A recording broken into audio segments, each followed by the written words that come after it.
Hi மச்சி, நீங்க கேட்டுட்டு இருக்கிறது top more workless with knowledge Chandru. இன்னைக்கு நம்ம எதை பத்தி பேச போறோம்னு பாத்தீங்கன்னா, இன்னைக்கு உங்ககிட்ட ஒரு விஷயம் சொல்ல போறேன், இன்னொன்னு கேட்க போறேன். சரி, ஃபர்ஸ்ட் சொல்றதுக்கு வரும். மச்சி, நாட்டோட தலைவங்கிறது யாரு? சொன்ன விஷயத்த செய்யணும், இல்லைன்னா சொல்லவே கூடாது.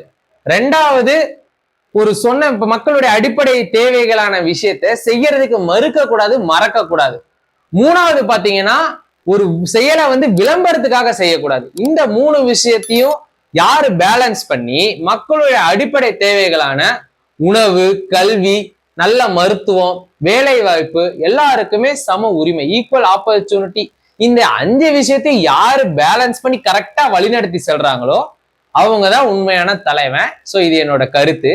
ரெண்டாவது பாத்தீங்கன்னா, நான் கேள்விக்கு வரேன். கேள்வி என்னன்னா, பிரச்சாரம் பப்ளிக் பிளேசஸ்ல நடத்துறது சரியா தப்பா? இவ்வளவுதான் நம்மளோட கேள்வி. ஏன் இந்த கேள்வின்னு பாத்தீங்க அப்படின்னா, இப்ப என் வீட்டுல யாருக்கும் ஒரு பிரச்சனை இருக்குன்னு வைங்களேன், நான் அந்த இடத்துக்கு ரீச் பண்றதுக்குள்ள ஒரு பிரச்சாரம் நடக்குது. சோ அதனால டிராபிக் ஆகி நார்மலா ரீச் பண்ற டைமை விட, என்னோட இயல்பான வாழ்க்கையை விட அது பாதிப்படையுது. சுத்தி ஒரு சர்டன் டைம், இப்போ ஆம்புலன்ஸ் தான் டக்குன்னு போயிடலாம், பட் ஆம்புலன்ஸ் எல்லாம் இல்ல.